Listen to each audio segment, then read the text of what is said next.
Now, good afternoon. Women are losing out on building up private pensions because of taking time off to care for family members. The first official estimate of the private pensions gender gap found a 35% difference between the value of men's and women's pensions. Our Money editor Felicity Evans reports.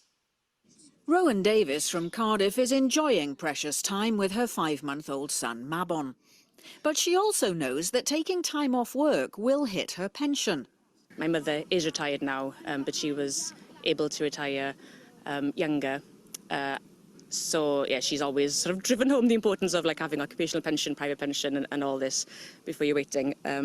So, yeah, very aware. And it would be nice to not have to think about going back to work so quickly and having to and enjoy the time as opposed to watching the pennies. And she's not alone. The gap between the value of the private pensions built up by men and women is huge. That's because women are paid less on average, but also because they're more likely to take time out or go part-time to care for children.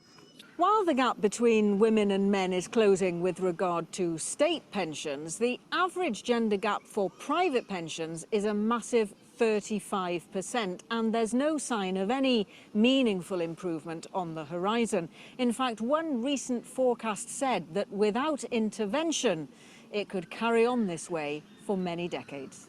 That's why financial advisors like Gretchen are urging women to think about how they'll fund their later life. Someone asked me the other day how much should we be putting aside? 10% if we can. You know, if it can't be into a pension, into something else. If you're not working, maybe try and still save some money. That isn't always possible, but always trying to, think about that.